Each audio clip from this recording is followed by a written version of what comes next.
नागपुर में राजस्व मंत्री चंद्रशेखर बावनकुले ने परतवाड़ा के चर्चित लव गुरु मामले को लेकर बड़ा बयान दिया है। उन्होंने कहा कि मामले की गंभीरता को देखते हुए पुलिस एडवांस फॉरेंसिक और डिजिटल तकनीक के जरिए जांच कर रही है और सच्चाई सामने लाने के लिए हर संभव प्रयास किए जा रहे हैं। साथ ही उन्होंने चेतावनी दी कि जांच को भटकाने वाले किसी भी बयान से बचना चाहिए, जबकि इस मामले में अब तक कई अहम डिजिटल सबूत भी जुटाए जा रहे हैं।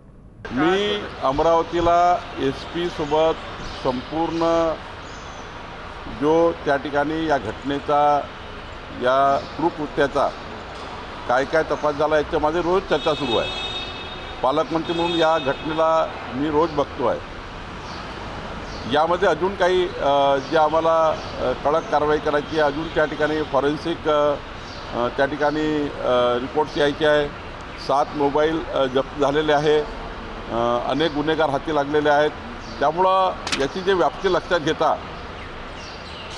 ॲडव्हान्स प्रणाली वापरून किंवा देशामध्ये वेगवेगळ्या पद्धतीच्या ज्या या ठिकाणी खोजबीन करणाऱ्या डिजिटल माध्यमाच्या माध्यमातून जे काही या ठिकाणी फॉरेन्सिक लॅबोरेटरी वगैरे आहे याचा लवकरात लवकर रिपोर्ट मिळाला पाहिजे।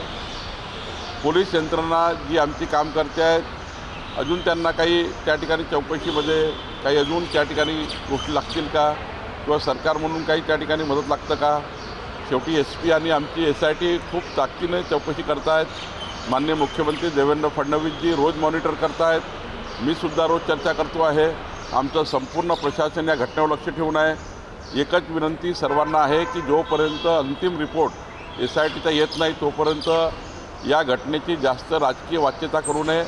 चौकशीवर कुठला दबाव येईल किंवा या चौकशीवर कुठला त्या ठिकाणी चौकशी भरकळेल असे कोणतेही वक्तव्य कोणी करू नये असं मला वाटतं।